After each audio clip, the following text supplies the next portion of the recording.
El cine clásico en la SER.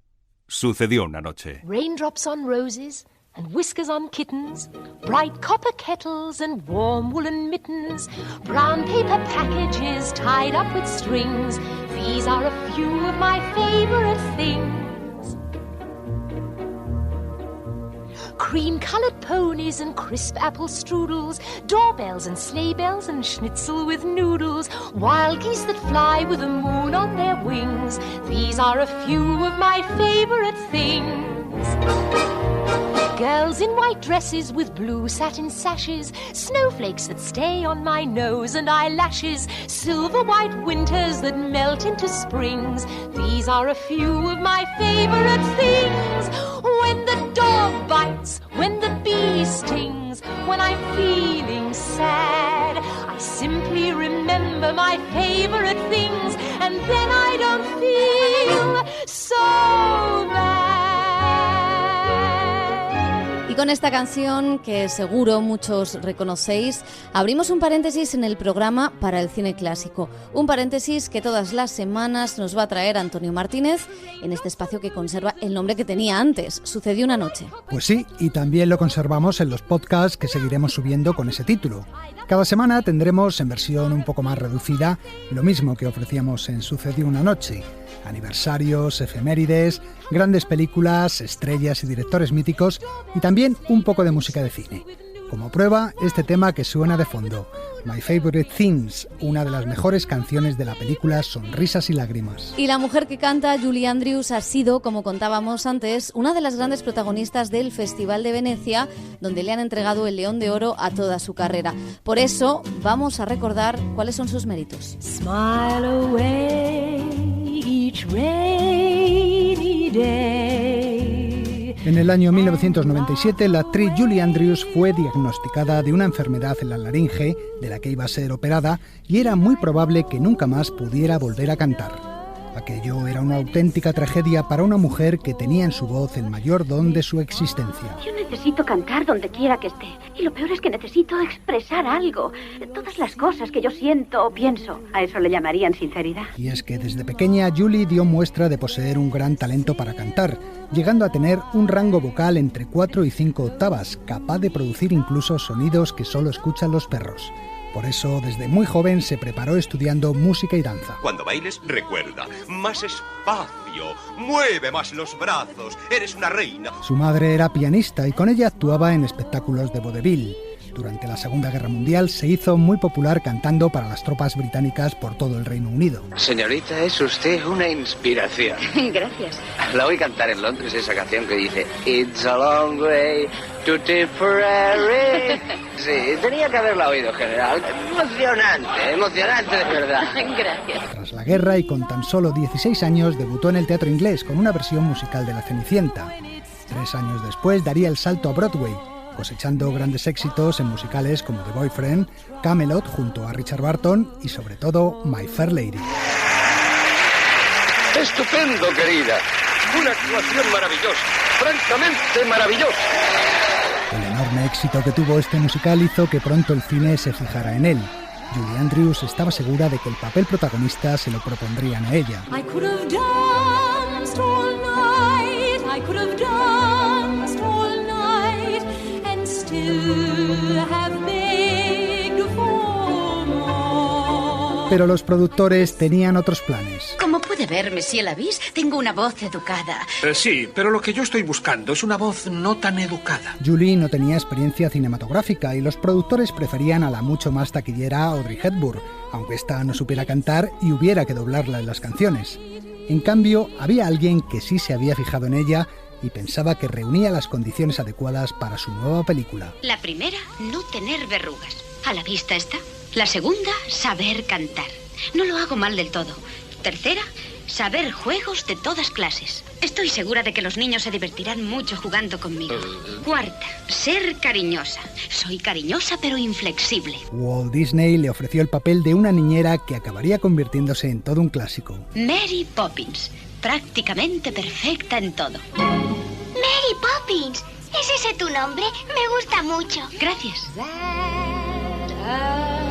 Spoonful of sugar helps the medicine go down. The medicine go down, medicine go down. Julie Andrews debutó en el cine en 1964 con Mary Poppins y fue Llegar y besar el santo. En la ceremonia de los Oscar competía por la estatuilla con la propia Audrey Hepburn, la elegida para My Fair Lady. Julie Andrews Julie ganó el Oscar y al año siguiente volvería a ser nominada por otro de los mayores éxitos de su carrera, Sonrisas y lágrimas. Bueno, niños, venid aquí. ¿Qué vamos a hacer? Hay que cantarle una canción a la baronesa cuando llegue. A papá no le gusta que cantemos. Puede que le hagamos cambiar de opinión. ¿Qué canciones sabéis? No sabemos ninguna canción. ¿Ninguna? Ni siquiera sabemos cantar. Pues no perdamos más tiempo, hay que aprender. ¿Y cómo se aprende? Doe, a deer, a female deer. Ray, a drop of golden sun. Me, a name I call myself. Far, long, long way to run. Sonrisas y lágrimas batió récords de taquilla y durante muchos años fue la segunda película más comercial de la historia del cine, tras Lo que el viento se llevó. Lo malo es que el éxito de Mary Poppins y Sonrisas y lágrimas estaba encasillando a Julie como protagonista de musicales para toda la familia. La actriz trató de cambiar de registro con películas dramáticas como Cortina rasgada o la americanización de Emily. Charlie, seamos sinceros. Emily, estamos locos el uno por el otro. Casémonos. Pero tú y yo somos incompatibles. Yo tengo inculcada la moralidad inglesa y tú eres el hombre más inmoral que he conocido. Eres un granuja cobarde. Y a mí no me importa hacer el amor con un granuja, pero sería inmoral casarme con uno. Sin embargo, sus mayores éxitos los seguía cosechando con musicales como La Estrella o Millie, una chica moderna, otra película con canciones que dejó grandes dividendos. Dime un nombre. ¿Para qué? Para el baile. Caracoles, no he bautizado un baile en mi vida. ¿Qué has cenado esta noche? Fruta. ¿Fruta? Sí. Bueno, ¿y qué más? Pues puré de tapioca. ¿Tapioca? ¿Tapioca, tapioca, tapioca? ¡Vamos a bailar la tapioca! ¡Ya! Tap, tap, tap, tap, tap, tap, tapioca. Everybody slap, slap. A medio camino entre el musical y el cine bélico también destacó en Querida Lily, junto a Rock Hudson. ¿Qué era todo eso que hablabais? De las misiones de alto secreto y de Crepsus. Tonterías. Empiezo a creer que eres una espía de verdad. Ya te dije que lo era. Pues yo sé muchos secretos militares. Estupendo. Querida Lily fue la primera película que rodó a las órdenes de Blake Edwards, que pronto se convirtió en su marido y la dirigiría en 6 películas más, entre ellas la más destacada y uno de los mejores musicales de los años 80, Víctor o Victoria, en el que la actriz interpretaba a una cantante que tenía que hacerse pasar por un hombre. Escúchame, desde el principio hemos tenido 2 obstáculos principales que salvar. Mis pechos. Primero, convencer a todo el mundo de que eres un hombre. Y de momento lo estamos logrando. Es muy incómodo.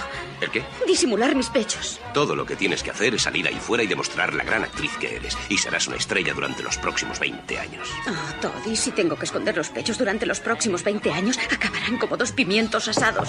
Pues no, Blake Edwards precisamente se encargó también de borrar su imagen de actriz virginal y familiar, haciendo que mostrara sus pechos en la película Soap, Sois honrados bandidos, en una breve escena que en su época fue muy comentada. Ya conoces esta ciudad, querida. Puede una acostarse con su afgano y fumar opio y no es sino una más del grupo. Pero tú eres Mary Poppins. You and me, we're the kind of people other people would like to be. En los 15 años siguientes, Julie se apartó cada vez más del cine, dedicándose a sus actuaciones musicales y al teatro, sobre todo. Durante varios años representó Víctor o Victoria en los escenarios de Broadway. El momento culminante de la obra era cuando la actriz, con su portentosa voz, rompía cada noche una copa de cristal.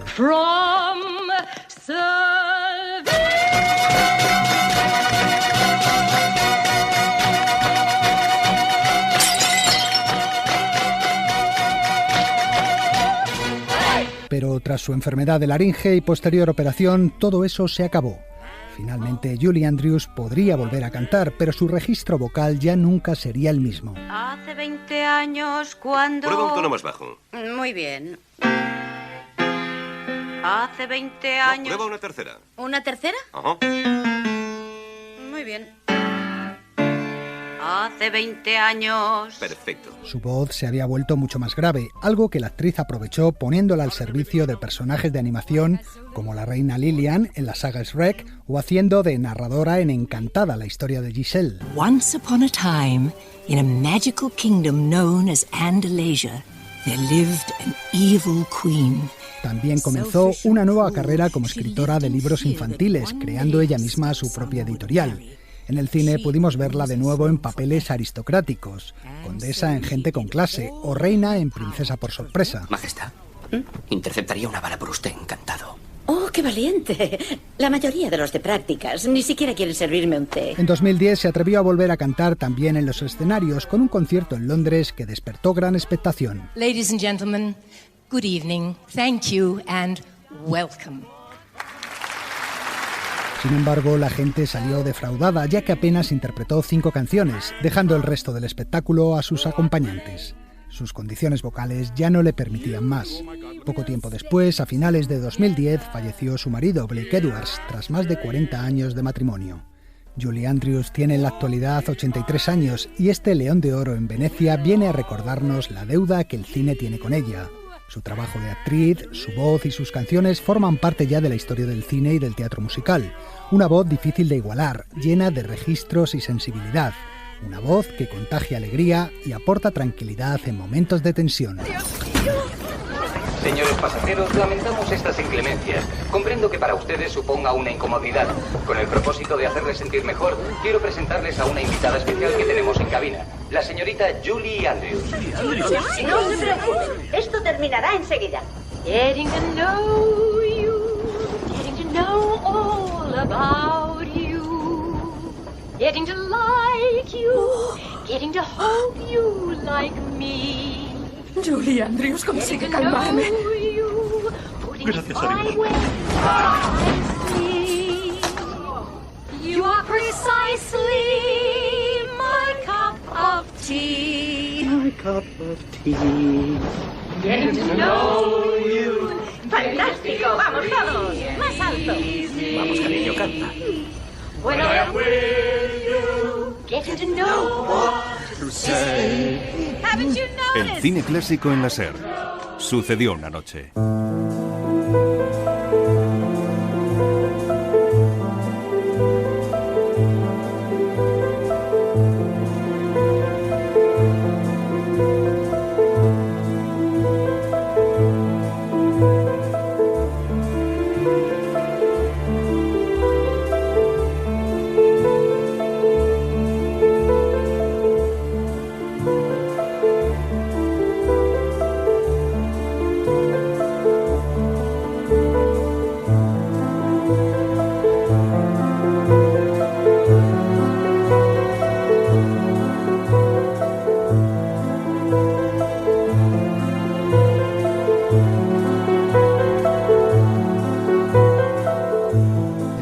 De Georges Delagui pertenece a la banda sonora de El guardaespaldas, no la película de Whitney Houston, sino la de Jean-Paul Belmondo que dirigió Jean-Pierre Melville en 1963. Y viene a cuento de nuestro siguiente reportaje. Sí, porque El guardaespaldas de Melville es la adaptación al cine de una novela del escritor Georges Simenon, de cuya muerte se cumplieron 30 años el pasado miércoles. Simenon es uno de los grandes autores de la novela policíaca y, como vais a ver, tiene mucho que ver con el cine.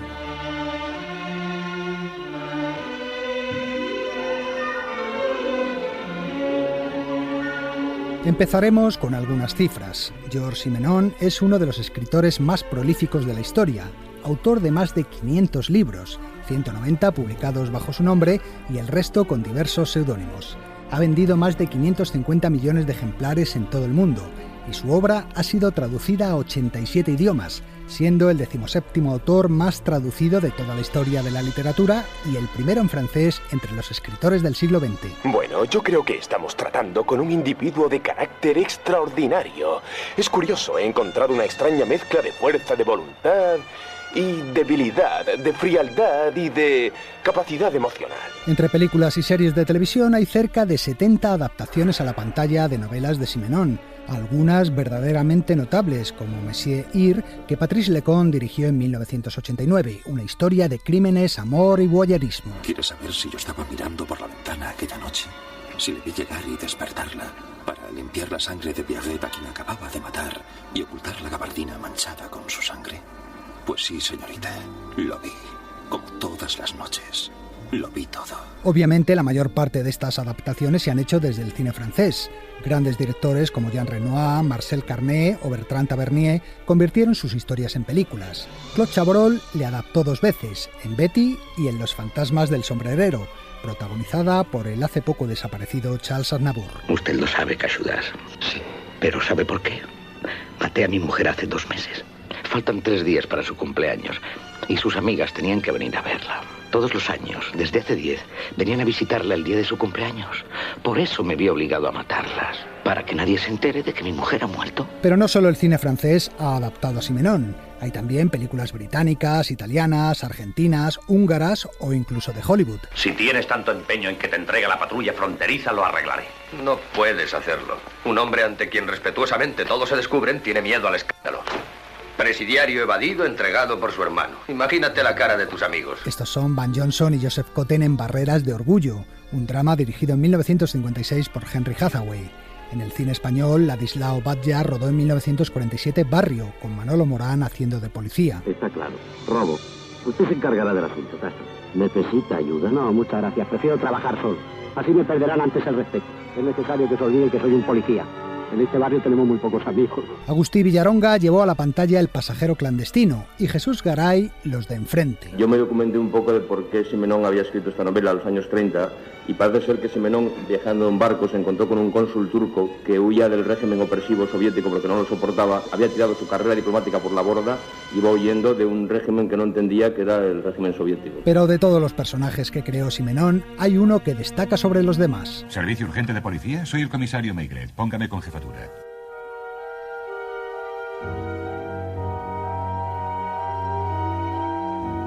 El escritor belga escribió 78 novelas protagonizadas por el comisario Maigret, que son sin duda las más demandadas por el público. Así lo contaba el propio Simenón. Después de escribir 18 novelas de Maigret, decidí parar, y en los 5 años siguientes, mientras escribía otro tipo de novelas, no dejaba de recibir cartas de lectores y comentarios de críticos que me pedían que volviese a Maigret, así que lo hice, pero decidí escribir tan solo una novela al año con ese personaje, y lo he cumplido desde entonces. Las escribía sobre todo en agosto, cuando el calor me provocaba pereza para abordar historias más complejas. Entonces escribía un Maigret. A Maigret le han puesto rostro en la pantalla actores como Jean Gabin, Gino Cervi, Michael Gambon, Rowan Atkinson o el mismo Charles Laughton, que hizo de comisario en El hombre de la Torre Eiffel. ¿El señor y la señora Kirby? Sí. El inspector Maigret de la Policía Judicial. Señor Kirby, ¿es usted el heredero de su tía? Eso creo, sí. ¿Sabe por casualidad de alguien que deseara la muerte de su querida tía? No, claro que no. Por lo que he oído, ¿se trata de la acción de un ladrón? La acción de un ladrón, señora Kirby, que no se llevó nada, salvo 2 vidas. Con su pipa siempre en la boca, Maigret tiene una forma muy personal de resolver los casos. El comisario se mete en la vida de todos los personajes que rodean la investigación.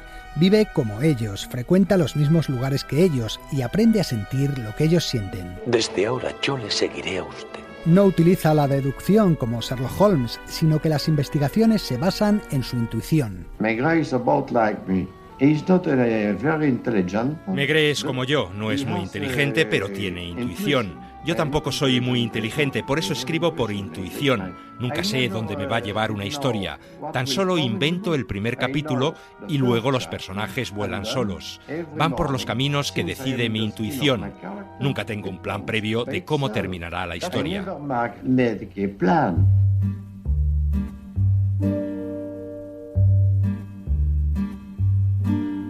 Si al comisario Maigret le hubieran encargado investigar la vida de Georges Simenon, empezaría como es habitual. Bueno, tengo que hacerle unas preguntas. En este caso sería difícil porque Simenon murió hace 30 años, pero no sería la primera vez que Maigret se ha encontrado con un cadáver y a partir de ahí ha tenido que reconstruir toda su vida. ¿Quieres hablarme de tu mamá? Y así Maigret descubriría que su madre era una mujer muy supersticiosa, tanto que a pesar de haber nacido el 13 de febrero de 1903 en la ciudad belga de Lieja, le inscribió como nacido el día 12. Desde muy joven, el chico demostró poseer un gran talento para la escritura. Un fogonazo de ingenio. Pero el ingenio es como todo, hay que tenerlo desde niño. Con 17 años ya trabajaba como periodista. Un par de años después se trasladó a París y empezó a escribir decenas de relatos y novelas que firmaba con seudónimo. Cada mes escribía 4 o 5 novelas porque apenas me llevaba 3 días escribir cada una. Todos los días a las 6 de la mañana empezaba a escribir y no paraba hasta las 6 de la tarde. El éxito como escritor le llegó en los años 30. Luego, tras la Segunda Guerra Mundial, se vio obligado a huir de Francia debido a algunas acusaciones de colaboracionista, por las que también debería preguntar Maigret. Y bien, señora Mogen, ese malentendido se basa naturalmente en una parte de verdad. El que había sido filonazi era su hermano Christian, y eso le convirtió a él en sospechoso. En realidad, de lo único que podían acusarle era de que varias de sus novelas durante la guerra se habían publicado en editoriales alemanas. Lo cierto es que el escritor pasó 10 años en Estados Unidos. En 1955 regresó a Francia, aunque no viviría mucho tiempo allí. Tengo una casa en Suiza, cerca de Lausanne. Algún día iré a vivir allí y ya no volveré. Poco después se trasladó a Suiza y vivió en Lausanne el resto de su vida.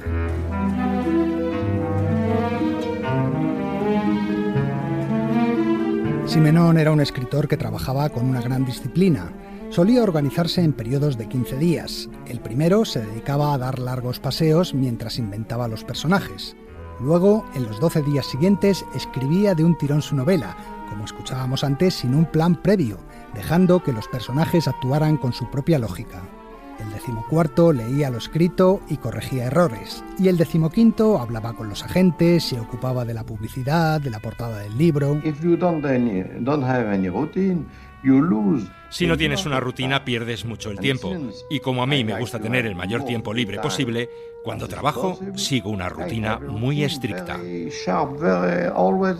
Simenon decía que su mayor ventaja como escritor era ser un gran observador del hombre de la calle. Me gustan las estaciones. Hay mucho para ver e imaginar. Mire a aquel hombre.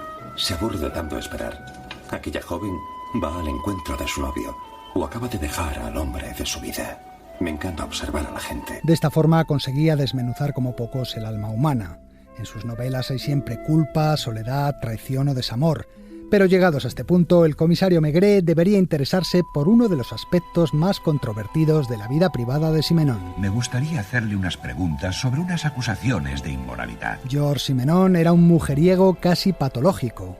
En una ocasión dijo que a lo largo de su vida había amado a más de 10.000 mujeres. Tuvo infinidad de aventuras amorosas, la más sonada con la cantante Josephine Baker. Cuando vivía en Estados Unidos lo hacía con 3 mujeres, su esposa, su secretaria y su cocinera, a las que había convertido en sus amantes. También fue un cliente habitual y compulsivo de burdeles. Oh, este local está repleto de chicas bonitas y naturalmente pago yo. Simenon aseguraba que escribir le provocaba una gran tensión y que solo se liberaba de ella con el sexo. No siempre pido la misma chica. No quiero encariñarme. Me siento aquí, cierro los ojos. Cuando entra sé cuál es. En cuanto cruza la puerta, reconozco el olor. Me desnuda despacio. Sus pechos apenas me rozan. Me encanta ese leve contacto. Me besa sin que yo sepa dónde se posarán sus labios. Y cuando nota que aumenta mi deseo, se quita la toalla. Se entrega sonriente, con los muslos abiertos. Poco a poco, Maigret llegaría a la conclusión de que Simenon era un auténtico enigma, un personaje casi imposible de descifrar. Usted hubiera preferido una investigación típica con pruebas. Yo también, pero no tengo nada. Hay numerosos misterios en torno a su vida, como el de su hija, que se suicidó muy joven y que, según parece, estaba profundamente enamorada de su padre. Nuestra hija ya tendría 24 años. Me acuerdo de ella a diario. Las únicas claves para conocerle están escondidas en la descomunal obra que nos dejó. Maigret sabe que el caso de Simenon, 30 años después de su muerte, sigue abierto. Y abierto seguirá siempre que en cualquier parte del mundo un lector empiece a leer uno de sus libros o un espectador contemple alguna de las numerosas adaptaciones de sus historias que ha hecho el cine.